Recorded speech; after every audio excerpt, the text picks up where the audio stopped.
Hey everybody, it's Jason Blaha here, and once again it is time for my client Brett's vlog.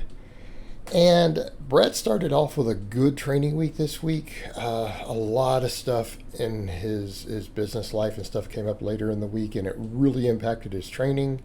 But he's about to go on a vacation. He should be getting recovered. He's going to be taking bands with him, and we're going to get him sorted again. But the week started good. Like, we started with good solid numbers on the squat day and on the bench day. And what I mean by stuff of we're not getting too much into his personal life. He owns rental properties, and he was in the heat having to do a bunch of work, doing a bunch of repairs himself. In addition to his normal work, it pushed some workouts back, and he got dehydrated and spent hours in the heat doing all this stuff. And it really impacted his training towards the end of the week. He actually told me, man, I lost like 6 pounds this week. I lost 6 pounds, and I'm like, well, it's dehydration. We need to get you hydrated. We'll get him recovered. We'll get him back.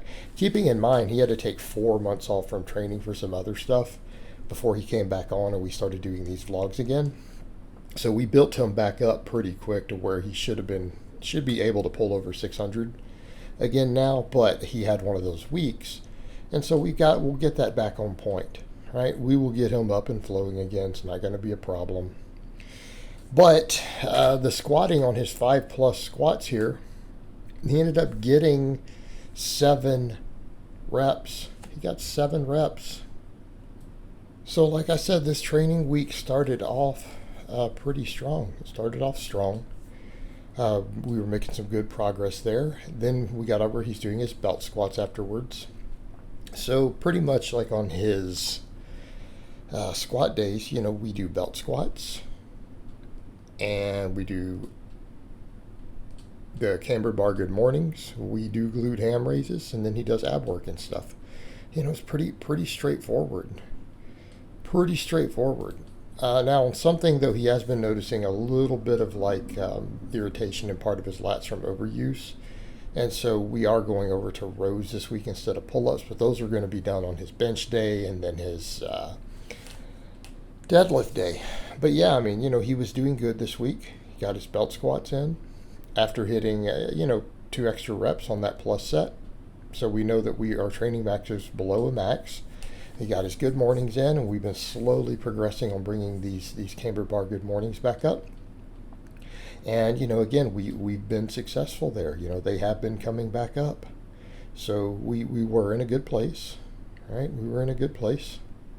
Everything flowing, everything good, right? Look, he's got a decent amount of weight on those. We're past the plate. Now, keeping in mind, that's an 85-pound bar. And this is 5 sets of 10. Right? So, we were getting up there. Everything was flowing nice. He was getting close to 200 pounds for 5x10 on these, which, is a nice, good number to have. We'd like to have it higher. I'd really like to see, my guys really on good mornings, my strong guys, be able to hit 315 for 10. Something I'd like to see. Again, he was able to do his glute ham raises. So like I said, the week started pretty good, until he had all that other stuff get in the way. And he had to do some of it even before his benching, but he still was like, man, I'm surprised I had a good bench workout. I thought it would be affected. He ended up getting 270 for 6 reps on his closed grip bench. So that was quite good. That's quite good, because I'll show his bench ramp ups here in a minute. But yeah, he did his ramp up. Everything's good. And again, keeping in mind, he chooses a close grip because he's always felt better on his shoulders that way. So, we just focus a lot on his triceps. Now, keeping in mind, he's like 6'2", 6'3". He's a taller, lankier guy. All right? Taller, lankier guy, long arms. And they've always bothered his shoulders a little bit to do wider grip benching. So we keep it close. I don't have a problem with that. Him just doing close grip benching, all good. And so again, we put a lot of tricep focus on. Very, very similar to what you guys see me doing at the moment now that I've gone back to close grip benching, and now my bench is just climbing back up. But again, 6 reps with 270 pounds. We're not bad there. Definitely, not elite powerlifter level, but compared to the average guy out there, this is pretty strong. Now, keeping in mind, deadlift has always been Brett's lift. We've had his deadlift up over 600. The goal of getting it to 700 because he's built a deadlift. He loves the deadlift. But yeah, I mean, 6 reps there, 270. Not too shabby. And then we've got all his back off work on the bench because afterwards we usually do 5x10 at 50% of his training max. We do 5x10 at 50% of the training max. And we usually do dips. Then we do upper middle back work. And then I have him live on those band press downs. And I don't think we got band press down footage this week, but you guys have seen a whole lot of it. So we know what it looks like. In fact, I think we did get it though. Now that I'm kind of scrolling ahead into this as I'm doing the voiceover, I think we did get it. So we do that, and then I'm having him do some dumbbell rows. We were doing chins for a while, but he started really noticing a little bit of problems there. And I'm like, well, it's fine, and we need to work on your upper back more anyways. Let's just get in and do, 5 sets of 10 on some one-arm dumbbell rows. But yeah, he does dips. So there he is doing his dips. Again, dips work great for your guys who close grip. People who really feel the need to close grip bench, dips really create a good synergy with that as a second exercise. People are like, why aren't you doing them right now? I don't know. That's a good question. They historically sometimes would aggravate my shoulders, but not always. So they actually, now that I think about it, I got one of my clients doing them who's a bench and close grip. Maybe I should consider more dips again. It might not be a bad idea. Might not be a bad idea at all.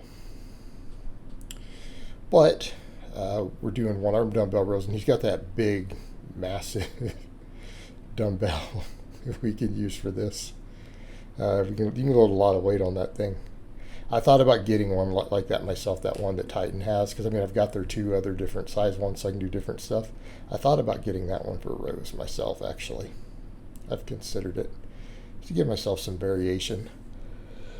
And then, of course, band press downs, which again, I'm living on these again at this point. And a lot of my guys do these. You'll see plenty of my lifters doing dumbbell work. There's a lot of them do easy bar extensions. A few of them do some heavy JM presses and stuff. It really depends on my lifter. Really, I don't like to do a lot of JM presses unless it's guys who are a little weaker, who've done a bunch of band work and we go real light, like they just use the empty bar.